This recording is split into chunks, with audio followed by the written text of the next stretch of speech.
الحمد لله الذي لم يتخذ ولدا ولم يكن له شريك في الملك ولم يكن له ولي من الذل وكبره تكبيرا ثم أشهد أن لا إله إلا الله وحده لا شريك له وأشهد أن سيدنا وسندنا وحبيبنا ومولانا محمدا عبد الله ورسوله الذي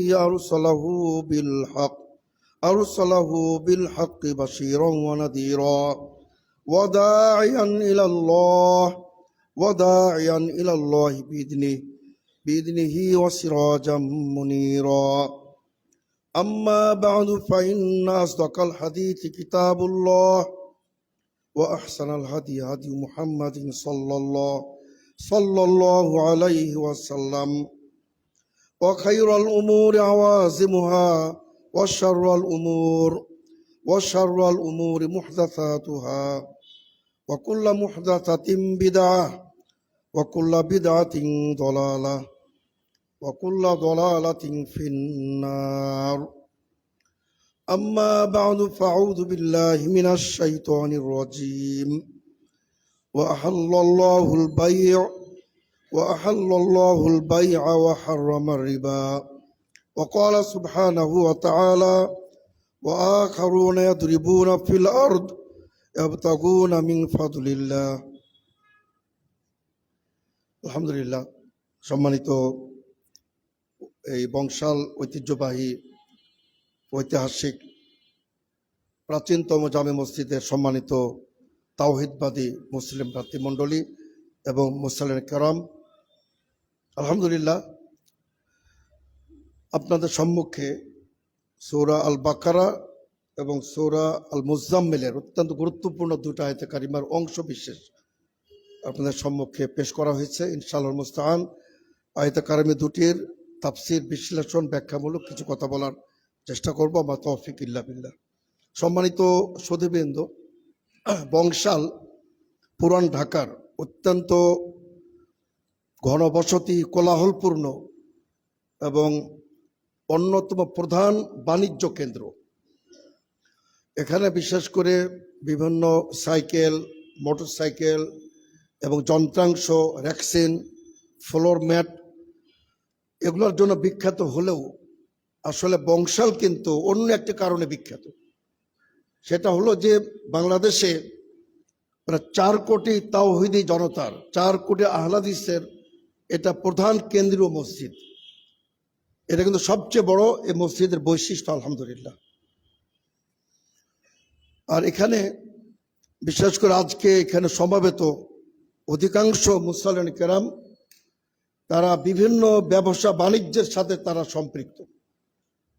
এজন্য আজকে আপনাদের সম্মুখে ইসলামী শরীয়তে ব্যবসা বাণিজ্যের নীতিমালা, কিভাবে আমরা ব্যবসা করব, কি ধরনের পণ্যের ব্যবসা করব, কোনটা করা যাবে না, আর নীতিমালা কি, এবং ব্যবসা বাণিজ্যের গুরুত্ব কি, কোরআন ও সুন্নাহর আলোকে বিষয়টা আপনাদের সামনে তুলে ধরতে চাই ইনশাআল্লাহ। তো আসলে আল্লাহ রাব্বুল আলামিন আমাদেরকে পৃথিবীতে সৃষ্টি করার পর তিনি বলগাহীনভাবে ছেড়ে দেন নাই, তিনি লাগামহীন আমাদেরকে ছেড়ে দেন নাই। আমরা সব কিছু কিন্তু খেতেও পারি না, সব কিছু পরিধানও করতে পারি না, এবং লাগামহীন একটা বক্তব্য দিতেও পারি না। সব কিছুতে আমাদের মধ্যে আল্লাহ রাব্বুল আলামিন একটা নীতিমালা করে দিয়েছেন। যেমন আমরা শুকুরের গোশত কোশ্চেন কালো আমরা খেতে পারি না, আমরা রেশমের কাপড় পরতে পারি না, আমরা শুধু আসলো খেলাম সেটাও পারি না, বিসমিল্লাহ বলে খেতে হবে। সব কিছু নীতিমালার মধ্যে আমরা চলি। তো ব্যবসা বাণিজ্যেরও কিন্তু আল্লাহ রাব্বুল আলামিন অনেকগুলা নীতিমালা বলে দিয়েছেন। তবে আমাদের জানতে হবে যে কোনো মুআমালা, লেনদেন সব হালাল। কেবলমাত্র ইসলাম যেটাকে হারাম করেছে সে সীমিত পর্যায়ে, সেটাই শুধুমাত্র হারাম, বাকি সব কিন্তু বৈধ। খাওয়া দাওয়া সব বৈধ, কেবলমাত্র যেটা ইসলাম সীমিতভাবে নিষেধ করেছে সেটাই কেবলমাত্র হারাম। ইবাদতের ক্ষেত্রে কিন্তু বিষয়টা ভিন্ন। সকল ইবাদত নিষিদ্ধ, হারাম। কেবল আল্লাহ রাব্বুল আলামিন যেটার বৈধতা দিয়েছেন, যেটার তিনি শরীয়ত প্রদান করেছেন, কেবলমাত্র সেটাই বৈধ। তো ব্যবসার ক্ষেত্রেও দুটি নীতিমালা আল্লাহ তাআলা মৌলিকভাবে তিনি বর্ণনা করেছেন। একটা হলো যে ব্যবসার পণ্যটা হালাল হতে হবে, সেটা উপাদান, কারোবারটা এটা হতে হবে হালাল। মদ, জুয়া এবং যত মাদকতা, চার্জ, আফিম, গাঁজা, হিরোইন, ফেন্সিডিল, ইয়াবা, যত মাদকতা আছে, সমস্ত মাদকতা এবং ঘুষ, এগুলো আপনার ইসলামী শরীয়তে একেবারে নিষিদ্ধ। তো এটা একটি মৌলিক নীতিমালা যে কোনো হারাম পণ্যের আপনি ব্যবসা করতে পারবেন না, শুকুরের ব্যবসা করতে পারবেন না, জেনা ব্যভিচার, পতিতাবৃত্তি, দেহ ব্যবসা করতে পারবেন না। একটা নীতিমালা ইসলাম বলে দিয়েছে। আর দ্বিতীয় নীতিমালা হচ্ছে আপনি সেটাকে সঠিক পন্থায়, ইসলামী পন্থায় করতে হবে। যেমন সুদ ভিত্তিক চলবে না, এখানে কোনো গিস, মান গাসানা ফালাইসা মিন্না, প্রতারণা চলবে না, এখানে কোনো ফাঁকিবাজি চলবে না। একটি ইসলামের মৌলিক নীতিমালা, লা দরারা ওলা দিরার। ইসলামে আল্লাহ রাসূল সাল্লাল্লাহু আলাইহি ওয়াসাল্লাম বলছেন যে ক্ষতিগ্রস্ত হওয়া যাবে না, কাউকে ক্ষতিগ্রস্ত করাও যাবে না। এটা একটি ইসলামের মৌলিক নীতিমালা। আপনি কাউকেও প্রতারিত করতে পারবেন না, প্রতারণা করতে পারবেন না, প্রতারণার শিকারও হতে পারবেন না। এটা আপনার ইসলামের এগুলা একেবারে মৌলিক নীতিমালা এগুলা। আর আপনার যেটা আরেকটি মৌলিক নীতিমালা আল্লাহ তাআলা বলে দিয়েছেন, ওয়াইলুল লিল মুতাফফিফিন, ধ্বংস তাদের জন্য অনিবার্য যারা মাপে কম দেয়। সুতরাং কোনো কর্মেই, যে কোনো ব্যবসায়ী হোক, তিনি মাপে কম দিতে পারবেন না। আল্লাযীনা ইযা ইক্তালু আলান নাস ইস্তাওফুন ওয়া ইযা কালুহুম আও ওয়াজানুহুম ইখসিরুন। নেওয়ার সময় বেশি নেয়, দেওয়ার সময় কম দেয়। এই যে কিছু নীতিমালা আল্লাহ তাআলা বলে দিয়েছেন। সুতরাং কোনো কর্মেই, কোনো ব্যবসায়ী কোনো ক্রেতাকে ঠকাতে পারবে না। তার কোয়ালিটি, মালের বৈশিষ্ট্য, এটা গোপন করতে পারবে না। আল্লাহ তাআলা ক্লিয়ার বলে দিচ্ছেন যে ওয়ালা তাকতুমুল হক, গোপন করতে পারবে না। এগুলো আপনার ইসলামের মৌলিক নীতিমালা। আমাদের বিশ্বনবী মুহাম্মদ সাল্লাল্লাহু আলাইহি ওয়াসাল্লাম স্বয়ং সহিহ মুসলিমের হাদিস, তিনি আপনার বাজার মনিটরিং করতেন। সুবহানাল্লাহ, চিন্তা করছেন তিনি কত একজন মহান রাষ্ট্রনায়ক ছিলেন আল্লাহ রাসূল সাল্লাল্লাহু আলাইহি ওয়াসাল্লাম, যে তিনি বাজার মনিটরিং করতেন। স্বয়ং তিনি বাজারে গিয়ে দ্রব্য মূল্য নিয়ে তিনি দেখতেন, তারপরে পণ্যের ক্যাটাগরি, কোয়ালিটি তিনি দেখতেন। তিনি একবার অতিক্রম করছিলেন, তো কিছু খাদ্য ছিল একটা বস্তার মধ্যে। আল্লাহ রাসূল সাল্লাল্লাহু আলাইহি ওয়াসাল্লাম ফাআদখালা ইয়াদাহু আলা সুবরাতিম মিন তুআম, সে খাদ্যের বস্তার মধ্যে আল্লাহ রাসূল সাল্লাল্লাহু আলাইহি ওয়াসাল্লাম স্বয়ং নিজের পবিত্র হাত তিনি ঢুকাই দিলেন। ফাওয়াজাদা বালালান, সেখানে দেখলে ভিতরে কিছু ভেজা আর উপরে শুকনা। আল্লাহ রাসূল সাল্লাল্লাহু আলাইহি ওয়াসাল্লাম জিজ্ঞেস করলেন যে মা হাদা ইয়া সাহিবা তুআম, হে খাদ্যের মালিক, কোথায়, কি অবস্থা, এই অবস্থা কেন? আমি তো দেখলাম যে উপরে শুকনা ভিতরে ভেজা, কারণ কি? তিনি বলছে, হে রাসূল সাল্লাল্লাহু আলাইহি ওয়াসাল্লাম আসাবাতহুস সামা, বৃষ্টির পানি পড়েছিল, কাজে ভিজে গেছে। আল্লাহ রাসূল সাল্লাল্লাহু আলাইহি ওয়াসাল্লাম তাকে বলছেন যে আফালা জাআলতাহু ফাওকা তুআম, ভিজাটাকে তুমি উপরে কেন রাখো নাই? ভিজাটাকে উপরে রাখতে তাহলে ক্রেতাও দেখতে পারতো, সে প্রতারিত হতো না। তো এই যে একটি ইসলামের নীতিমালা, যে কোনো কর্মে কোনো ক্রেতাকে ঠকানো যাবে না। এবং সহিহ বুখারীতে ক্লিয়ার, ফাইন সদাকা, তারা যদি দুজনে সত্য কথা বলে, ক্রেতা এবং বিক্রেতা, এবং তারা যদি কোনো কিছু গোপন না করে, আল্লাহ রাব্বুল আলামিন উভয়ের মধ্যে বরকত দান করবেন। সুবহানাল্লাহ। তো এগুলো হচ্ছে আপনার ইসলামের একদম মৌলিক নীতিমালা। তো সে কারণেই আমাদের আসলে ব্যবসা বাণিজ্য তো আমাদের করতেই হবে। তার কারণ আপনার পৃথিবীতে জীবন জীবিকার জন্য সবচেয়ে নির্ভরযোগ্য, সবচেয়ে গুরুত্বপূর্ণ মাধ্যম হলো ব্যবসা বাণিজ্য। এটার কোনো বিকল্প নাই। আল্লাহ রাব্বুল আলামিন আল কোরআনুল কারীমের অসংখ্য জায়গায় তিনি ব্যবসার কথা তিনি বলেছেন। আল্লাহ রাব্বুল আলামিন আল কোরআন কারীমে ব্যবসাকে উৎসাহ প্রদান করেছেন। কোনো মুসলিম এরা বেকার থাকতে পারে না। মুসলিম হবে কর্মঠ, মুসলিম হবে বিভিন্ন পেশায় নিয়োজিত। সে তার সময়কে কোশ্চেন কার নষ্ট করবে না, হালাল উপার্জন করবে।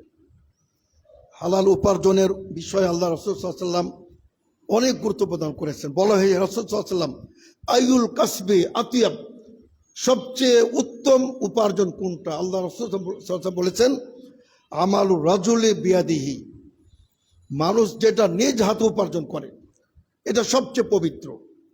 যেটা নিজে পরিশ্রম করে যেটা উপার্জন করে, এবং বাইউন মাবরুর, আপনারা শুনেছেন হজ্জে মাবরুর হয়, কিন্তু বেচা কেনার মধ্যে মাবরুর হয়। আল্লাহ রাসূল বলছেন বাইউন মাবরুরুন, সঠিক পন্থায়, যেখানে কোনো প্রতারণা নাই, যেখানে কোনো মিথ্যা নাই, যেখানে কোনো মালের কোয়ালিটি নেই, কোনো গোপনীয়তা নাই, যেখানে কোনো প্রতারণা নাই, এ ধরনের বায়ু হলো সবচেয়ে উত্তম।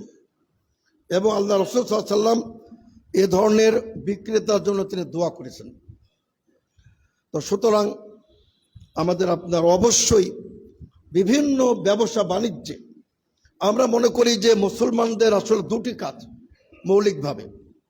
এক শ্রেণীর লোক জ্ঞান অর্জন করবে, আলেম তৈরি হবে, ইসলামী চিন্তাবিদ হবে, সমাজ থেকে তারা শিরক বেদাতকে উৎখাত করবে, জনগণকে জ্ঞানের আলো দিবে, তাদেরকে ইসলামের সঠিক নির্দেশনা প্রদান করবে। আর আরেক প্রকার লোক ব্যবসা বাণিজ্য করবে। এ দুই শ্রেণীর লোক আমরা যদি সফল হয়ে যেতে পারতাম, তাহলে মুসলমানদের পৃথিবীতে কোনো সংকট থাকতো না। এখানে সংকট, প্রকৃত আলেমের অভাব, আবার প্রকৃত সৎ ব্যবসায়ীর অভাব। এজন্য আপনি দেখবেন যারা প্রকৃত ব্যবসায়ী, যারা এদের মধ্যে সামাজিক মর্যাদা আছে। আর যারা প্রকৃত সফল ব্যবসায়ী তারা যেভাবে যে পরিমাণ সামাজিক মানবিক তারা উপকার করতে পারেন, এটা অন্য দ্বারা সম্ভব না। যারা শিল্পপতি আপনি দেখবেন, আমি স্পষ্ট ভাষায় কিছু কথাও বলতে চাই। আমাদের আলহাজ আওলাদ Hossain, M A Sabur Moscow গ্রুপের চেয়ারম্যান, ফকির গ্রুপ, আমাদের আলতাফ সাহেব, ইনারা যেভাবে সমাজের উপকার করতে পারেন আর্থিকভাবে, এটা তো আমি আপনি পারি না। এজন্য আমাদেরকে আর্থিকভাবে সচ্ছলতা অর্জন করতে হবে। আমাদের প্রিয় নবী মুহাম্মদ সাল্লাল্লাহু আলাইহি ওয়াসাল্লাম তিনি ক্লিয়ার বলেছেন, তুমি তোমার সন্তানকে এই অবস্থা রেখে যাবে না যে তারা মানুষের দ্বারে দ্বারে হাত পাতবে, বরং তাদেরকে প্রতিষ্ঠিত করে আর্থিকভাবে, তারা যেন আর্থিকভাবে প্রতিষ্ঠিত হয়, স্বনির্ভর হয়, স্বয়ং সম্পূর্ণ হয়, সেদিকে তোমার একটা দায়িত্ব আছে পিতা হিসাবে। আল্লাহ রাসূল সাল্লাল্লাহু আলাইহি ওয়াসাল্লাম এত রাতির আমাদের বলে দিয়েছেন। তো সুতরাং আমাদের আপনার ব্যবসা বাণিজ্য এবং হালাল উপার্জন এটা আমাদের সিরিয়াসলি ভাবতে হবে। আপনি ছোট থেকে শুরু করতে পারেন, আল্লাহ তার বরকত দান করবেন, সেটা একদিন বিশাল আকারে ইনশাল্লাহ আপনি দেখবেন যে সেটার ফল আপনি পেয়ে যাবেন ইনশাল্লাহ। এজন্য আল্লাহ রাসূল সাল্লাল্লাহু আলাইহি ওয়াসাল্লাম তিনি বলেন আত-তাজিরু সাদুকুল আমিন মা'আন নাবিয়্যিন ওয়াস সিদ্দিকিন ওয়াস শুহাদা ওয়াস সালিহিন। আল্লাহ রাসূল সাল্লাল্লাহু আলাইহি ওয়াসাল্লাম বলেন যারা সত্যবাদী ব্যবসায়ী, আর তাজির আর সাদুক আল আমিন, সত্যবাদী এবং আমানতদার যারা ব্যবসায়ী, এদের হাসর হবে কিয়ামতের দিন আম্বে কেরামদের সাথে, সুবহানাল্লাহ, ও শুহাদা শহীদদের সাথে, ও সালিহিন আল্লাহ তাআলার নেককার বান্দাদের সাথে তাদের হাসর হবে। এই হাদিসটি কিন্তু আল্লামা শাইখ মুহাম্মদ নাসিরউদ্দিন আলবানী হাদিসটিকে সহিহ বলেছেন। সহিহ তারগিব ও তারহিবে তিনি এটাকে উল্লেখ করেছেন, সহিহ হিসাবে উল্লেখ করেছেন। তো সুতরাং আপনার যদি সত্যবাদী ব্যবসায়ী হয়, আমানতদার ব্যবসায়ী হয়, আর একটি জিনিস অবশ্যই আমাদের মনে রাখতে হবে, আমাদের নিয়তটাকে পরিশুদ্ধ করতে হবে। আমি ব্যবসার মাধ্যমে আমি আমার দেশের উন্নয়ন করতে চাই, আমি আমার সমাজের উন্নয়ন করতে চাই, আমার যে উপার্জন হবে, অর্থ হবে, সেটা দিয়ে আমি দরিদ্র জনগোষ্ঠীর সেবা করতে চাই, তাহলে আপনার ব্যবসাটা ইবাদতে রূপান্তরিত হয়ে যাবে ইনশাআল্লাহ। এই জন্য আল্লাহ রাসূল সাল্লাল্লাহু আলাইহি ওয়াসাল্লাম এতটা উৎসাহ প্রদান করেছেন যা তাজরুস সদুকুল আমিন, যারা তাজের সত্যবাদী আমিন, তাদের হাসর হবে আম্বে কিরামদের সাথে। সুবহানাল্লাহ। আবার কিন্তু এর বিপরীতটাও আছে, আল্লাহ রাসূল সাল্লাল্লাহু আলাইহি ওয়াসাল্লাম তাদের জন্য খুব সতর্ক বাণী উচ্চারণ করেছেন। হাদিসটা এমন যে আল্লাহ রাসূল সাল্লাল্লাহু আলাইহি ওয়াসাল্লাম তিনি একটা মুসাল্লার দিনে নিকট দিয়ে যাচ্ছিলেন, ঈদগাহে তিনি আপনার অতিক্রম করছিলেন। তো তিনি দেখলেন যে কিছু মুসলিম তারা বেচা কিনায় ব্যস্ত। আল্লাহ রাসূল সাল্লাল্লাহু আলাইহি ওয়াসাল্লাম সেখানে একটা বক্তব্য দিলেন, ইয়া মাশার তুজ্জার, হে ব্যবসায়ীর দল। দেখুন আল্লাহ রাসূল সাল্লাল্লাহু আলাইহি ওয়াসাল্লামের যুগে সাহাবায়ে কেরাম আমাদের প্রিয় রাসূল সাল্লাল্লাহু আলাইহি ওয়াসাল্লামকে কতটা সম্মান করতেন, কতটা ভালোবাসতেন। যখনই আল্লাহ রাসূল সাল্লাল্লাহু আলাইহি ওয়াসাল্লাম আহ্বান করলেন, ইয়া মাশার তুজ্জার, হে বণিকের দল, হে ব্যবসায়ীর দল, সাহাবী বলতেছেন সমস্ত ব্যবসায়ী তাদের বেচা কিনা বন্ধ করে দিয়ে সকলে আল্লাহ রাসূল সাল্লাল্লাহু আলাইহি ওয়াসাল্লামের দিকে দৃষ্টিপাত করলো। তারা তাদের গলা গর্দান উঁচু করে সব একেবারে চাতক পাখির ন্যায় বিশ্বনবীর দিকে সব মনোমুগ্ধ অবস্থায় সব তাকিয়ে থাকলেন। এবার আল্লাহ রাসূল সাল্লাল্লাহু আলাইহি ওয়াসাল্লাম তাদেরকে বললেন যে ইন্নাত তুজ্জার ইউবআসুনা ইয়াউমাল কিয়ামাতি ফুজ্জারান, সকল ব্যবসায়ী কিয়ামতের দিন পাপিষ্ঠ ফাজের হিসাবে, ফাসেক হিসাবে তাদের উত্থান হবে, পুনরুত্থান হবে। ইল্লা মানিত্তাকা, হ্যাঁ, যারা তাকওয়া অবলম্বন করেছে, ও বাররা ও সাদাকা, এবং সত্য কথা বলেছে এবং নেক অবস্থায় ব্যবসা করেছে, এরা ব্যতিরেকে পৃথিবীতে যত ব্যবসায়ী, সকল ব্যবসায়ী ফাজের পাপিষ্ঠ হিসাবেই তারা কিয়ামতের দিনে উঠবে। এই শ্রেণী ব্যতিরেকে, কোন শ্রেণী? যারা তাকওয়াবান হয়েছে, আল্লাহকে ভয় করেছে, ব্যবসা বাণিজ্য করতে গিয়ে আল্লাহকে ভয় করেছে, তাকওয়া শূন্য হয় নাই। আপনি গেছেন ব্যবসায়ের মাল কিনতে, বাইরে গেছেন, ইসলাম ইন্টারন্যাশনাল ট্রেডের কথা বলেছে, আন্তর্জাতিক ব্যবসার কথা বলেছে ইসলাম। আপনি সমগ্র বিশ্ব পরিভ্রমণ করবেন, এটাও ইসলাম বলেছে।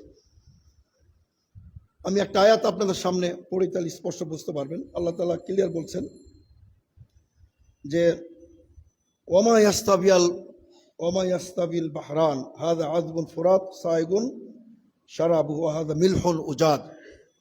আল্লাহ তাআলা বলছেন যে দুটি সাগর, দুটি সমুদ্র, এটা কখনই সমান নয়। একটা কি সমিষ্ট পানির, সুপ্রিয় পানির সমুদ্র, আর একটা হল লবণাক্ত খরা পানি, লোনা পানি।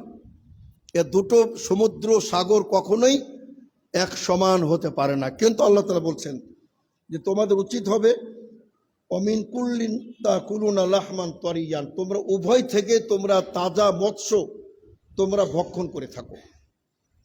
তোমরা লোনা পানির সাগর থেকেও মাছ শিকার করো, আবার সমিষ্ট পানির মাছ থেকেও তোমরা এখান থেকে তো মাছ শিকার করো, এবং তোমরা তাস্তাখরিজুনা হেলিয়াতান, এখান থেকে তোমরা মনে মুক্তা অলংকার তোমরা বের করো। দেখুন আসলে এখানেও তো আমরা মুসলিম বিশ্ব পিছিয়ে আছি। আল্লাহ তাআলা কোরআনে বলছেন সাগর মহাসাগরে মনে মুক্তা আছে, কিন্তু আমরা তো ভয় করি, সাগরে নামতে ভয় করি। আর অন্যরা কিন্তু ডুবুরি, তারা আপনার হাজার হাজার ফুট গভীরে গিয়ে, আটলান্টিক মহাসাগর গিয়ে, প্রশান্ত মহাসাগরে গিয়ে, ভূমধ্য মহাসাগরে গিয়ে তারা যত মণিমুক্তা বের করে ইংরেজরা বিধর্মীরা নিয়ে যাচ্ছে। আর আমাদের মুসলমানরা, আমাদের শক্তি নাই, আমরা পিছিয়ে আছি জ্ঞান বিজ্ঞানে। আজকে আমরা যদি একটি খনি লাভ করি, স্বর্ণের হোক গ্যাসের হোক, সেখান থেকে আমরা বের করতে পারি না, স্বর্ণ বের করতে পারি না, আমরা গ্যাস বের করতে পারি না, আমরা আপনার পেট্রোল বের করতে পারি না, এটার জন্য লাগে আবার ওদের। আমি আজকে সে বিষয়ে যাব না। আপনি কঙ্গোতে যাবেন, ওখানে ডায়মন্ডের খনি, হীরার খনি, কিন্তু সব বিদেশিরা তুলে তুলে নিয়ে যাচ্ছে, অথচ সেখানে দুর্ভিক্ষ। যাদের দেশে খনি পাওয়া যায়, ডায়মন্ডের খনি, তারা দুর্ভিক্ষে থাকে। তার কারণ সমস্ত ইংরেজরা ওটা উত্তোলন করে তারা নিয়ে চলে যাচ্ছে, আর মুসলমানরা শুধু তাকিয়ে তাকিয়ে দেখতেছে। আমরা এতটাই জ্ঞান বিজ্ঞান আমার পিছিয়ে আছি, অথচ আল্লাহ তাআলা কোরআনে বলছেন সব আছে। আল্লাহ তাআলা সব বলেছেন, অমা তাহতা সার, আল্লাহ বলছেন পাতালে কি আছে স্বর্ণ, এটা আল্লাহ তাআলা কোরআনে বলে দিয়েছেন। তো এটা আল্লাহ তাআলা ক্লিয়ার ভাবে বলতেছেন, অতারল ফুলকা, তুমি দেখবে জাহাজকে, পানি জাহাজকে, মাওয়া খেরা, পানি বিদীর্ণ করে, সেই মহাসাগরের উত্তাল তরঙ্গ পানিকে বিদীর্ণ করে বুক চিরে চলে যাচ্ছে। কেন? আল্লাহ তাআলা বলছেন লিতাবতাগু মিন ফাজলিহি, তোমরা এখান থেকে জীবিকা অর্জন করবে, আল্লাহ রিজিক অর্জন করবে। তো এখানে আল্লাহ তাআলা ক্লিয়ার বলেছেন, ওয়ালা আল্লাকুম তাশকুরুন, যেন তোমরা আল্লাহর কৃতজ্ঞতা আদায় করতে পারো। আল্লাহ তাআলা এখানে ক্লিয়ার বলছেন যে তোমাকে ব্যবসা বাণিজ্যের জন্য জাহাজ পথে, সাহাবা কেরাম তারা পানি জাহাজ পথেও তারা বাণিজ্য করেছেন, স্থল পথে বাণিজ্য করেছেন। এখন আপনি জাহাজ পথে, উড়োজাহাজ পথেও বাণিজ্য করতে পারেন, কিন্তু আপনি যেখানেই যাবেন না কেন, আল্লাহ তাআলা এটাও নীতিমালা বলে দিয়েছেন। সূরা মুজাম্মিল পড়ে দেখবেন, আল্লাহ রাব্বুল আলামিন এখানে দুই শ্রেণীর লোকের বিশেষভাবে তিনি প্রশংসা করেছেন। তবে সেটার প্রেক্ষাপট কি? এই যে তাহাজ্জুদ, কিয়ামুল লাইলের কথা আল্লাহ রাব্বুল আলামিন অতীব গুরুত্ব প্রদান করেছেন, যে কিয়ামুল লাইল, হ্যাঁ তাদের জন্য হয়তো কঠিন, বা তারা নাও পড়লে পড়তে পারে কারা?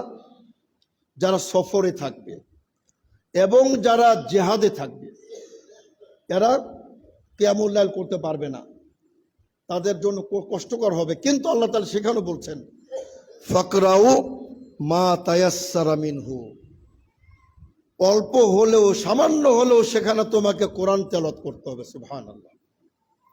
আপনি সফরে গেছেন, বাণিজ্যে গেছেন, সেখানে আপনার কোরআন পাঠ করতে হবে, সেখানে সালাত আদায় করতে হবে, যাকাত দিতে হবে।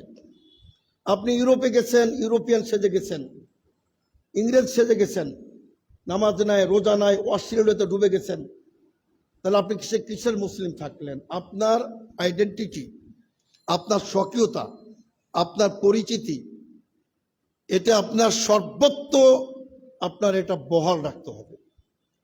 তার কারণ আপনি মুসলিম, আপনার হৃদয়ে যে কালেমা আছে, এই কালেমা আপনাকে সব দিক দিয়ে উন্নত থেকে একটা এক্সেপশনাল আপনাকে করে দিবে।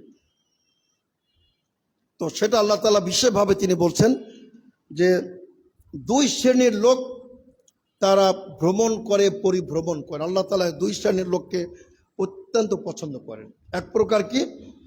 ওয়া খারুনা ইয়াদরিবুনা ফিল আরদি ইয়াবতাগুনা মিন ফাজলিল্লাহ, এরা জমিনে ভ্রমণ করে আল্লাহর অন্বেষণ, আল্লাহর রিজিক, জীবিকা অর্জনের জন্য। ওয়া খারুনা ইউকাতিলুনা ফি সাবিলিল্লাহ, আর অন্য শ্রেণী এরা আরো উত্তম, ওই শ্রেণীর চেয়েও এরা আরো উত্তম। কারা এরা? এরা দিনের জন্য, ইসলামের জন্য তারা সশস্ত্র সংগ্রামে তারা বেরিয়ে পড়ে। সুবহানাল্লাহ। এমন ঘটনাও আছে যে একজন প্রখ্যাত মুহাদ্দিস, তিনি আপনার বাসর ঘরেই জিহাদের ডাক শুনে তিনি চলে গেছিলেন। 30 বছর পর তিনি বাড়িতে ফিরে এসেছিলেন। 30 বছর পর অনেক দেশ তিনি বিজয় করে বাড়িতে ফিরে এসে তিনি ঘরে ঢুকবেন, ছেলের সাথে তার সংঘর্ষ। পিতা পুত্রকে চেনে না, পুত্র পিতাকে চেনে না। তার কারণ বাসর ঘরে তিনি চলে গেছিলেন। তারপর দুজনের মধ্যে সংঘর্ষ। আমার বাড়িতে আপনি কেন ঢোকেন? পিতা বলায় ছেলেটা, আমার বাড়ি, তোমার বাড়ি কিসের? আমি সেদিকে যাচ্ছি না।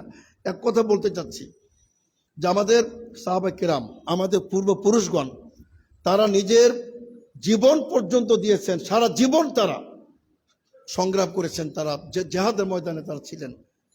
তো আল্লাহ তাআলা এই দুই শ্রেণীর লোককে অত্যাধিক পছন্দ করেন, যারা ব্যবসা বাণিজ্যের জন্য বেরিয়ে পড়ে। আর দেশের উন্নতি করে, সমাজের উন্নতি করে, নিজের পরিবারের তার উন্নতি করে। এর জন্যই আমাদেরকে ব্যবসা বাণিজ্য, একটা হাদিস বর্ণিত হয়েছে অত্যন্ত গুরুত্বপূর্ণ, তবে হাদিসটা জয়ীফ। শেখ আল্লামা মোহাম্মদ নাসিরুদ্দিন আলবানী সেটাকে সিলসিলা জয়ীফার মধ্যে উল্লেখ করেছেন, কিন্তু অনেকে এটার অর্থটা সঠিক বলেছেন। অর্থটা হাদিসটা কি? আল্লাহ রাব্বুল আলামিন তিসআতু আশারিন ইয়া মাশার, আল্লাহ রাসূল বলছেন আলাইকুম বিত্তিজারা, তোমরা ব্যবসা বাণিজ্যে জড়িয়ে পড়ো। তার কারণ আল্লাহ তাআলা ব্যবসা বাণিজ্যের মধ্যে সমগ্র পৃথিবীর 10 ভাগের 9 ভাগ রিজিক তিনি রেখে দিয়েছেন। ব্যবসার মধ্যে 9 ভাগ হলো ব্যবসায়, আর 1 হলো অন্যান্য পেশায়।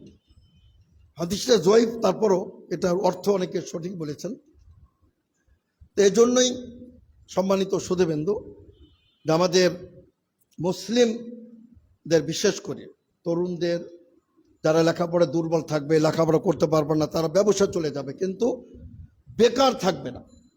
বেকার কিন্তু যত অপকর্ম, যত দুষ্কৃতিমূলক কর্মকাণ্ড এই বেকারত্ব থেকে ছড়িয়ে পড়ে। আপনি দেখবেন এই যে অনেক দেশে, সোমালিয়া দেখবেন তারা জলদস্যুতা করে।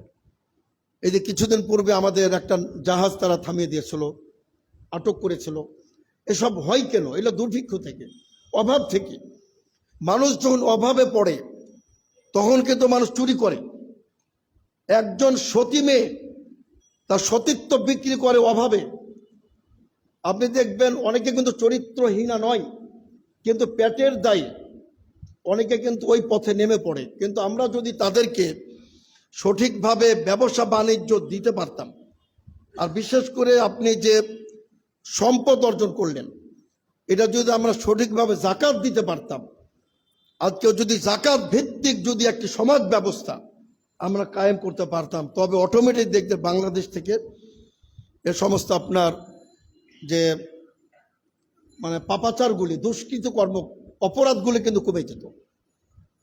অপরাধ কখন বাড়ে? যখন অভাব হয়, অনটন হয়, খাদ্যের সংকট হয়, তখন কিন্তু মানুষ, আপনি দেখবেন যখনই অভাব হয়েছে মানুষ কিন্তু সন্ত্রাসী কর্মকাণ্ডে, চুরি ডাকাতিতে জড়িয়ে পড়ে।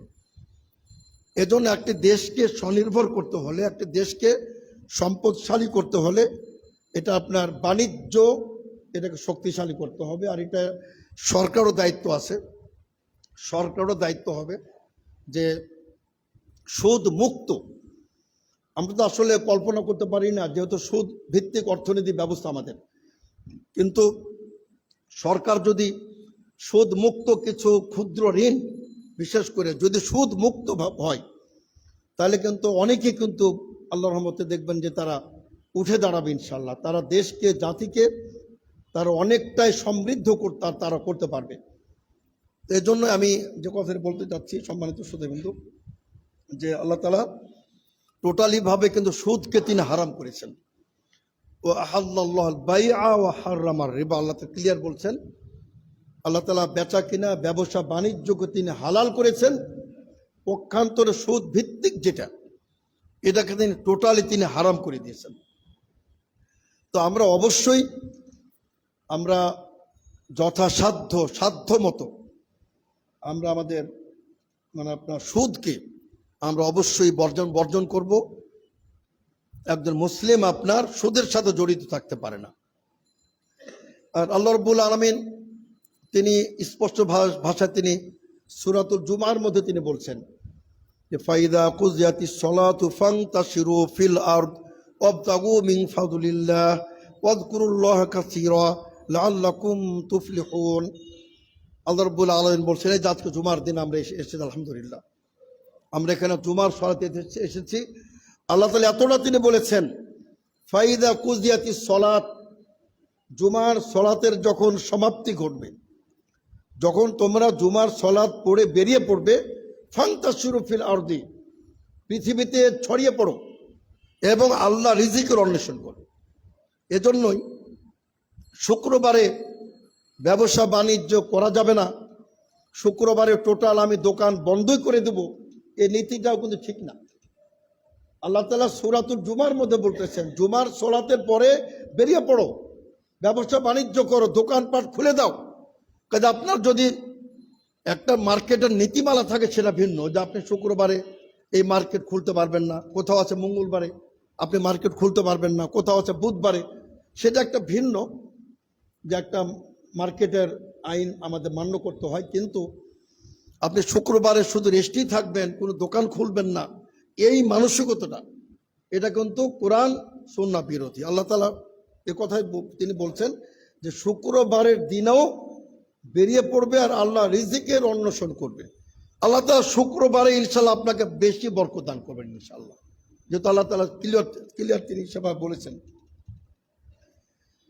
তো এই জন্যই সম্মানিত শ্রোতাবৃন্দ, আমাদেরকে আপনার এসব বিষয় অবশ্যই এই যে নীতিমালাগুলি আমাদের খুব সিরিয়াসলি আমাদের ভাবতে হবে, যে আল্লাহ তাআলা আমাদের বিভিন্নভাবে তিনি আল কোরআন কারিমে।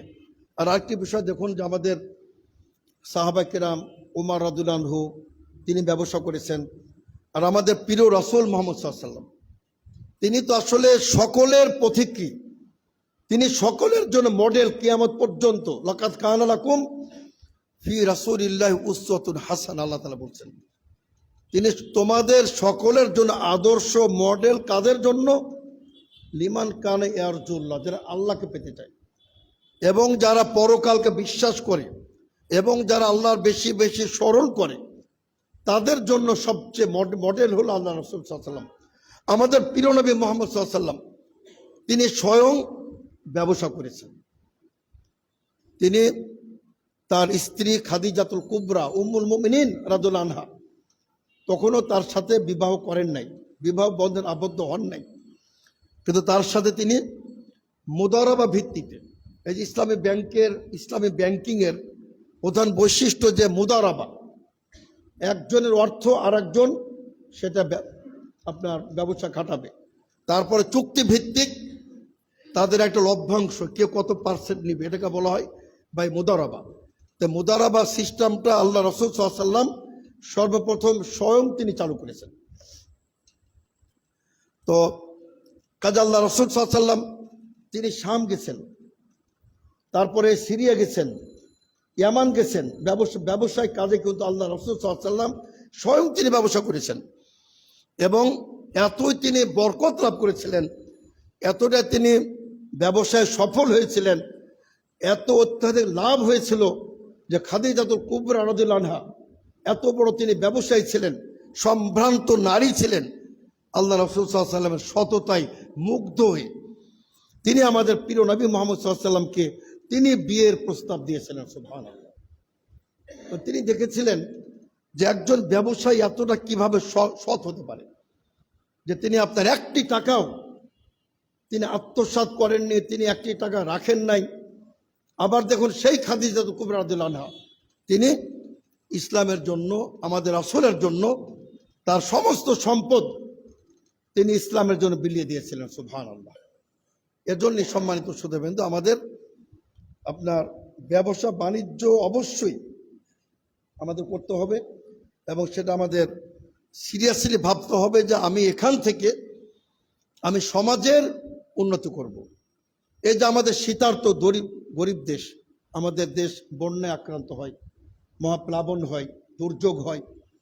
এবারে আপনি দেখলেন গতবার সিলেটে কি ভয় অবস্থা, এবার আপনার ফেনী, নোয়াখালী, তারপর আপনার কুমিল্লার বিভিন্ন জায়গা, তারপরে এদিকে আপনার যশোর, এদিকে সিলেট, এদিকে আপনার এই যে ত্রিশা, আপনার জেলা শেরপুর। আলহামদুলিল্লাহ আপনাদের অনেকের সাহায্যে বাংলাদেশ জমিয়ত আহলে হাদিস প্রত্যেকটা শীতার্ত এবং বন্যার্ত এলাকায় আমরা ত্রাণ দিয়েছি জমিয়তের নেতৃত্বে আল্লাহর রহমতে।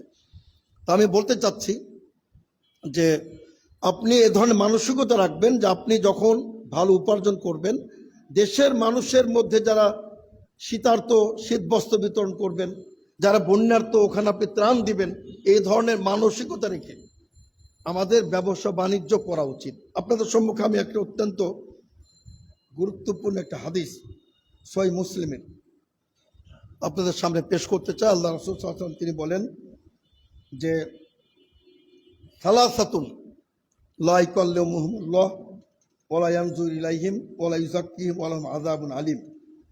আল্লাহ রাব্বুল আলামিন 3 শ্রেণীর লোকের ব্যাপারে ভয়ঙ্কর পরিণতির কথা উল্লেখ করেছেন। 3 শ্রেণীর লোক, এরা অত্যন্ত আল্লাহ তাআলার কঠিন আযাবের সম্মুখীন হবে। আল্লাহ তাআলা তাদের ব্যাপারে বলছেন যে লা ইউকাল্লিমুহুমুল্লাহ, আল্লাহ তাদের সাথে কোনো কথা বলবেন না কিয়ামত দিবসে। আল্লাহ রাব্বুল আলামিন তাদের সাথে তিনি কোনো প্রকার কথা বলবেন না। ওয়ালা ইয়ানজুরু ইলাইহিম, আল্লাহ রাব্বুল আলামিন তাদের দিকে তাকিয়েও দেখবেন না। দেখুন, আল্লাহ রাব্বুল আলামিন যদি আপনার দিকে তাকান, তাহলে আপনার চেয়ে সৌভাগ্যবান আর কেউ হতে পারে?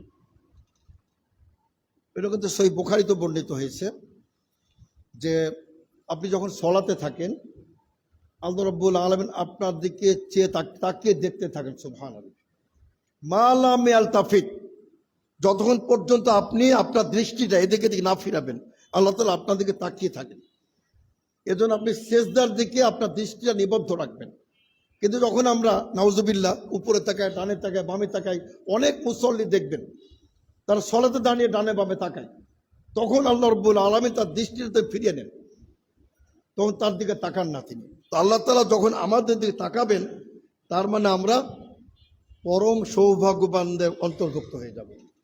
তো আল্লাহ রাসূল সাল্লাল্লাহু আলাইহি ওয়াসাল্লাম বলছেন ওয়ালা ইয়ানজুরু ইলাইহিম ওয়ালা ইউযাক্কিহিম, আল্লাহ রাব্বুল আলামিন তাদেরকে পবিত্র করবেন না, তারা অপবিত্রই থাকবে। যেমন ইন্নামাল মুশরিকুনা নাজাস, আল্লাহ তাআলা বলছেন ইন্নামাল মুশরিকুনা নাজাস, সকল মুশরিক অপবিত্র। তারা যদি 100 বার সাবান দিয়ে আর আপনার ওই শ্যাম্পু দিয়ে 100 বার যদি গোসল করে, তারপরও তারা অপবিত্র। ইন্নামাল মুশরিকুনা নাজাস ফালা ইয়াকরাবুল মসজিদ আল হারাম, তারা মসজিদ হারামের আশেপাশের জন্য না যায়। আর একজন মুসলিম, আল্লাহ রাসূল বলছেন লা ইয়ানজুসু, সে কখনো অপবিত্র হয় না। সুবহানাল্লাহ। এমনকি আপনি যে স্ত্রীর সাথে মিলন করেছেন, তারপরও আপনি অপবিত্র না, আপনি তারপরও অপবিত্র, সেটা ভিন্ন। যে আপনি মসজিদে আসতে পারবেন না, কোরআন তেলাওয়াত করতে পারবেন না, কোরআন স্পর্শ করতে পারবেন না, সেটা তার কারণ ওটা একটা আলাদা ইবাদত, ওই ইবাদতটা আপনি করতে পারবেন না অপবিত্র অবস্থায়। এখানে আল্লাহ রাসূল সাল্লাল্লাহু আলাইহি ওয়াসাল্লাম বলছেন ওয়ালাহুম আযাবুন আলীম, তাদের জন্য দর্দনাক, অত্যন্ত যন্ত্রণাদায়ক শাস্তি। 1 নম্বর ব্যক্তিকে আল মান্নান আল্লাযী লা ইউতি শাইআন ইল্লা মান্নাহু, খোটা প্রদানকারী ব্যক্তি, যে কিছু দিয়ে বলে আর তুমি তো আমার দানে তুমি বড় হয়েছো, আমার চিকিৎসাতে তুমি সুস্থ হয়েছো, আমার কারণে তুমি আজকে এত বড় হয়েছো, মানে কথায় কথায় যে ব্যক্তি খোটা প্রদান করে, এই ব্যক্তি ওই 3 শ্রেণীর অন্তর্ভুক্ত। সুতরাং মেহেরবানি করে কখনোই কোনো ব্যক্তিকে খোটা দিবেন না যে আমি তোমাকে এই করেছিলাম। এটা কিন্তু আমরা অনেকে পারি না, কিছু পাপ থেকে আমরা আহলে হাদিসরা কিন্তু বাঁচতে পারি না। যেমন কিছু কাবিরা গুনাহ আমরা আহলে হাদিসরাও করি, মাযহাবিরাও করে সমানভাবে। বিভক্তি, বিভাজন, হিংসা, বিদ্বেষ, এগুলা কিন্তু আমরা সবাই জড়িত। সহিহ হাদিসের কি, আহলে হাদিসের কি, ঠিক আছে আহলে হাদিসরা শিরক করে না, বেদাত করে না, এটার গ্যারান্টি আমরা দিতে পারি। কিন্তু আহলে হাদিসরা হিংসা করেন, এর কি গ্যারান্টি আমরা দিতে পারবো? পারি না। আহলে হাদিসরাও হিংসা করে, আহলে হাদিসরা বিভক্তি করে, আহলে হাদিসরা বিভাজন করে। এখানে কিন্তু আমরা সবাই কিন্তু এই পাপের মধ্যে জড়িত আমরা আছি। তো এই জন্য আমরা কোশ্চিন কালো কাউকে কিছু দিয়ে আমরা খোটা দেব না। আর দ্বিতীয় ব্যক্তি আল্লাহ বলছেন, আল্লাহ রাসূল বলছেন আল মুনাফিকু সিলআতাহু বিল হালিফিল কাযিব, মিথ্যা কসম করে যে ব্যক্তি তার পণ্য বিক্রি করে। মিথ্যা কসম করে, প্রথমত আপনি কসম করবেন না, দ্বিতীয়ত করবেন, আল্লাহ রাসূল কসম করেছেন ওয়াল্লাযী বাআসানি বিল হাক্কি ওয়াল্লাযী নাফসু মুহাম্মাদিন বিয়াদিহি। আল্লাহ রাসূল সাল্লাল্লাহু আলাইহি ওয়াসাল্লাম অনেক তিনি শপথ করতেন, সেটা সত্য। সেই মহান সত্তার শপথ যিনি আমাকে হকের সাথে প্রেরণ করেছেন, আল্লাহ রাসূল এভাবে কসম করতেন। সেই মহান সত্তার শপথ যার পবিত্র হস্তে আমার জীবন, এটা আপনি বলতে পারেন। কিন্তু মিথ্যা কসম খেয়ে আল্লাহর কসম, এ পণ্যটা আমার 5,000 টাকায় ক্রয় করা আছে, ক্রেতা ভাববে যে 5,000 উনি ক্রয় করেছেন, তো ঠিক আছে আপনাকে আমি আরো 500 বাড়িয়ে দিলাম, ঠিক আছে আপনাকে আমি 6,000 টাকা দিলাম, অথচ আপনি পণ্যটা ক্রয় করেছেন 3,000 টাকায় বা 4,000 টাকায়। এরা কিন্তু কঠিন আযাবের সম্মুখীন হবে যারা মিথ্যা শপথ করে যারা পণ্য বিক্রি করে। হ্যাঁ, আপনি যদি সত্য শপথ করে বলেন তবে জায়েজ আছে, ভাই এটা আল্লাহর কসম বলে ফেললেন যেটা আমার এত টাকায় কিনা আছে। যদি আপনি সঠিক বলেন তাতে সমস্যা নাই, কিন্তু যদি মিথ্যা কথা বলে আপনি বলেন যে এটা আমার এত টাকায় ক্রয় করা আছে, তখন তো উনি প্রতারিত হলেন যে ঠিক আছে তাহলে আমি আপনাকে আরো বাড়িয়ে দিলাম। তো এটা কিন্তু একটা মারাত্মক মুনাফিকু সিলআতাহু বিল হালিফিল কাযিব। এবং আরেকটি যেটা, এটাও কিন্তু আমরা কম বেশি সবাই জড়িত, সেটা কি অল মুসবিলু ইজারাহু, যে তার কাপড়, তার লুঙ্গি, তার প্যান্ট, তার পোশাক গিটের নিচে, টাকনার নিচে পরিধান করে। এটাও কিন্তু সে পর্যায়েরই ওই 3 শ্রেণীর ব্যক্তি। এখানে কেবলমাত্র আকস্মিক আপনার কাপড় নিচে চলে যেতে পারে, যেটা আবু বকর রাদিয়াল্লাহু আনহু মাঝে মাঝে যেত। আল্লাহ রাসূল সাল্লাল্লাহু আলাইহি ওয়াসাল্লাম স্বয়ং তার সার্টিফাই করেছেন যে তুমি তাদের অন্তর্ভুক্ত নও, ইন্নাকা লাস্তা মিনাল খুয়ালা। কিন্তু আপনার আমার তো সে গ্যারান্টি আমরা দিতে পারি না, তার কারণ আমাদের মধ্যে একটা অহংকার চলে আসতে পারে। এজন্য আমাদের উচিত হবে যে আমরা যেটাই পরি, পায়জামা, প্যান্ট, লুঙ্গি, আমাদের সেটা অবশ্যই আমাদের গিটের টাকানার উপর আমাদের থাকবে। তো এখানে বিশেষ করে আল্লাহ রাসূল সাল্লাল্লাহু আলাইহি ওয়াসাল্লাম যে কথাটি বলছেন যে মিথ্যা শপথ করে কোনো পণ্য বিক্রি করা যাবে না, তার জন্য কঠিন শাস্তি। আর বিশেষ করে আমাদের যারা আপনার ব্যবসায়ী হবেন তাদের আপনার আরেকটা হাদিসও পাওয়া যায় যে ওরা যদি দানশীলতায় থাকে ওই ত্রুটিগুলো আল্লাহ তাআলা মাফ করে দেবেন। যেমন আপনার ফরজ সালাতে আপনার যদি ঘাটতি থাকে, নফল দ্বারা সেটা আল্লাহ তাআলা কভার করে দেবেন কিয়ামত দিবসে। আল্লাহ তাআলা বলবেন যে আমার প্রিয় বান্দার আজকে জাহান্নামে যেতে হচ্ছে কেন, তার ফরজ সালাতে ঘাটতি। হে ফেরেশতা মণ্ডলী, উনজুরু হাল্লি আব্দি মিন তাতাওয়ুইন, আমার প্রিয় বান্দার কোন নফল সালাত আছে কিনা। ফেরেশতা মণ্ডলী তারা বলবে হে রব্বুল আলামিন, তার তো কিছু নফল সালাত পাওয়া যায়। আল্লাহ তাআলা বলবেন আমি আমার সেই বান্দার নফল সালাতকে ফরজের মান দিয়ে দিলাম। সুবহানাল্লাহ। এবার আল্লাহ রব্বুল আলামিন ফরজের মান দিয়ে তাকে রক্ষা করে দিবেন। তা আপনার যাকাতে ত্রুটি থাকতে পারে, আপনার ব্যবসা করতে গিয়ে কিছু ত্রুটি থাকতে পারে, এই সমস্ত ত্রুটিগুলাকে আপনার সাদাকার মাধ্যমে আল্লাহ তাআলা সব ত্রুটি আপনার মাফ করে দেবেন ইনশাআল্লাহ।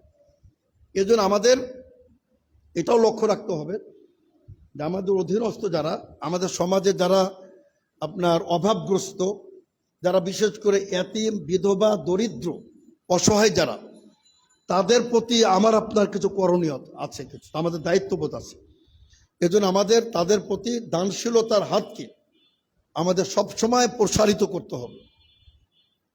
আমি আজকে শেষ দিকে যাব না, শুধু সহিহ বুখারীর একটা হাদিস স্মরণে আসলে তাই বলতে চাই, যেহেতু সেটা বিষয়টা ভিন্ন, তারপরও আমি বলতে চাই যে দানশীলতার যে মর্যাদা আল্লাহ তাআলা দিয়েছেন, যে সহিহ বুখারীতে বর্ণিত হয়েছে আল্লাহ তাআলা যখন কোনো বান্দা ইদা তাসাদ্দাকা বিইদলি তামরাতিন, একটি খেজুর পরিমাণ যদি কেউ দান করে, সেটা হতে হবে কি হালাল উপার্জন থেকে, আল্লাহ রাব্বুল আলামিন সে দানটিকে তিনি আপন ডান হাত দ্বারা কবুল করেন।